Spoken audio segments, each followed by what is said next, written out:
Greetings, loves. Before we get into the video, I have to first give you this pre-recorded intro. I'm pre-recording the intros for this series primarily because I unknowingly started this project during Mercury Retrograde.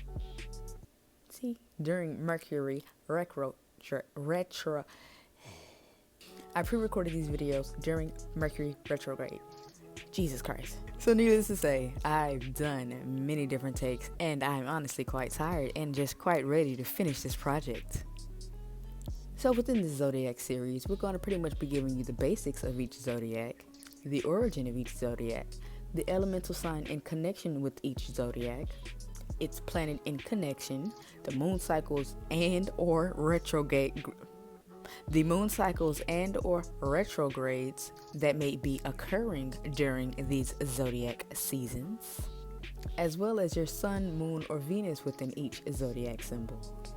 The overall purpose for the creation of these videos is quite literally just to raise spiritual awareness. It's quite literally just to be one of the light workers who assists in raising the vibration of our planet as a whole. Each description within these zodiacs is pretty much just the basic bundling of the frequently asked questions, if you will. It's just taking every single question about the zodiac at its basic and just bringing it all into one video and giving you a little bit of illustration for a little bit of zing, a little bit of zest on it as well. So without further ado, let's get into it. Gemini, the twins. According to Greek mythology, Gemini, also known as Dioscuri, are known as the twin brothers Castor and Pollux. The twins were inseparable throughout their lives and only grew closer as they grew older. They fought alongside each other both in battles and in adventures, until one day, tragically, Castor was killed in battle. But in a twist of fate, despite death, Pollux had the ability of immortality, and he was able to share this with his brother, allowing them to remain together forever. Gemini is the 30th largest constellation in the sky, occupying an area of 514 square degrees. It lies in the second quadrant of the northern hemisphere, otherwise known as NQ2, and can be seen at latitudes between 90 degrees and -60 degrees. The best time to view the Gemini constellation is during February. So while we're out here in space, the planet in connection with Gemini is Mercury. The energy of Mercury is considered both disruptive and tricky, both in mythical and astrological interpretation. Mercury within the natal chart affects the way we think, speak, and write. Mercury is projected to go retrograde April 21st through May 14th of 2023, August 23rd through September 15th of 2023, as well as December 13th to January 1st of 2024. And speaking of cosmic cycles, on June 4th, we have a full moon in Sagittarius, and on June 18th, we have a new moon in Gemini. Now, before we get into our Sun, Moon, and Venus, if you are unsure where your Sun, Moon, and Venus falls within your natal charts, the best thing that you can do is check your birth certificate, look up the time that you were born, and this will give you the most accurate results.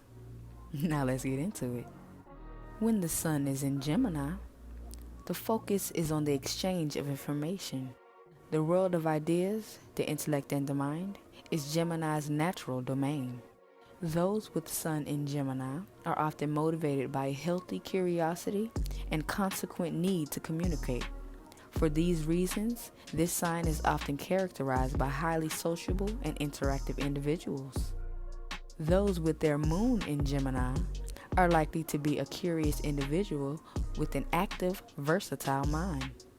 Moon in Gemini governs communication, the exchange of information or ideas, and the protocols with which social organization occurs. So, accordingly, you may find that you have an innate need to know as much as you possibly can about the world around you, and may have a talent for numbers, speech, or the written word. Those with Venus in Gemini may feel hungry for connecting with other like-minded people to exchange all kinds of knowledge under this transit. Another way to express themselves is to have a sudden urge to talk about every new thing that interests them. They can be stimulated by intellectual ideas. When good and strong communication is a priority, their relationships are strengthened. The dark side of Gemini is double-sided, manipulative, and can attempt to take benefits from certain situations. So as we head back to Earth, the elemental symbol for Gemini is air. Air is associated with the breath of life and attributed to cleansing power. This source of life can also, at times, become a force of terrible destruction. Air symbolizes communication, intelligence, perception, knowledge, learning, thinking, imagination, creativity, harmony, and travel. Air is associated with the spring season, and its corresponding direction is east. The symbol for air is an upright triangle with a horizontal line going through it. And that about sums it up. I was going to do an individual ending for each one of these videos, but I can't say it's time. I was going to say time is not permitting, but you make time when you need to. So, no, this is spirit talk, so I'm going to keep it real. God said, keep it simple. So I'm going to keep it simple. And also, the basics of these videos is pretty much just to deepen the knowledge that you may already hold. As we begin our spiritual journey, we kind of already pick up on bits and pieces of each of the, we kind of pick up on bits and pieces here and there. And the issue with that is the fact that most of it is like in bits and pieces because all of the information is scattered. Some of it few and far in between. So to start off the year, I'm going to start off with something kind of simple. Something that we all already kind of know, but need a bit of a refresher on is the best way to put it. As well as up-to-date dates on what is going to occur within the energies within the energies of the whole year of 2023. Within each video, I've supplied the moon cycles that's to occur within each season, as well as the retrogrades to occur within each season, to keep us all kind of up to date and prepared is the best way to put it. It's best to be a warrior in a garden than a gardener at war. So it's best to have the knowledge and not need it versus needing the knowledge and not having it is the best way to put it. When you know what's to occur in the sense of the collective energy, when you know what's going to occur with the collective energy, like with moon cycles and retrogrades and the seasons changing and all that good stuff, you're better able to prepare for what's to occur for the next day, for the next season, for that next week, for that next month.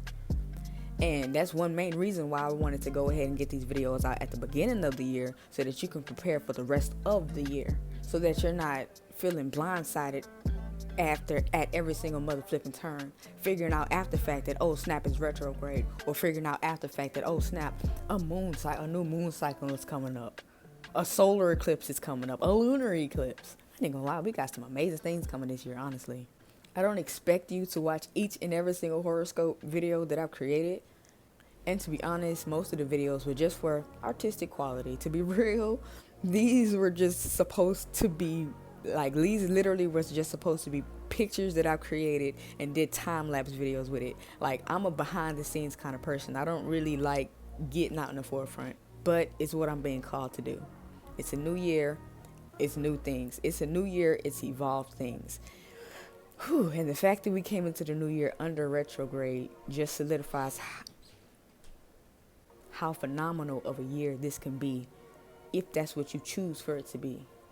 So another reason why I said I don't expect for you to watch all of the horoscopes, I will also be supplying a chart, while I'll also be creating a chart of all the moon cycles that is going to occur this year by date versus by season, so you can just see the date, know the date, mentally mark it down, and it's going to be by month, kind of like this.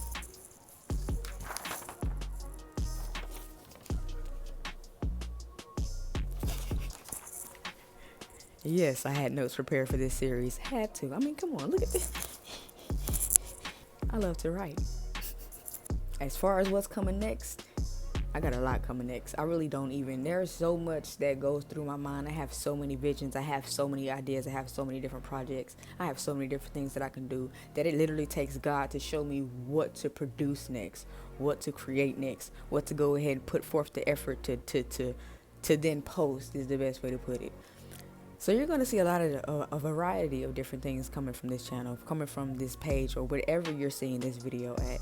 And if you have seen my previous videos, the last series that I did was a DIY playlist on pretty much how I created all of these things. So it's really just about the energy flow. However which way God is asking me to create a video, however which way God is asking me to produce a message or any kind of motivation, knowledge, whatever I've learned and then to share, whatever it is, it's gonna be popping. You're gonna love it. Whatever it is, just know it shocked me when it came out. Just know that whatever it is, I was surprised and I was pressing play like on it too. Because half the time, to be real with y'all, I just kind of be on autopilot. To be honest, I'm kind of an individual that's I fully understand that I'm a spiritual being having a human experience. So the best way to put it is that it's like I feel like I'm out of my body a lot of the time. So it's almost like I'm on autopilot is the best way to put it. Of course, I'm conscious, I'm aware, but it's just more so the fact that I feel like there's a gulf between me and physical things is the best way to put it. But I'll get into that another time. And before we go, there is one thing that I'm going to say, or one thing that I will speak on. I will be starting an unofficial podcast called Let's Talk About It, which is pretty much a culmination of speaking on everything spiritual, not taboo or anything. Well, of course, it's gonna be on taboo subjects and all this other good stuff, but pretty much just to open that doorway of understanding, that open that doorway of a church amongst the people, like a church amongst the people is the best way to put it. Bringing our soul family together. If you know, you know. That's the best kind of way I can put it into words. So I'm gonna end it here. Y'all stay blessed, stay elevated.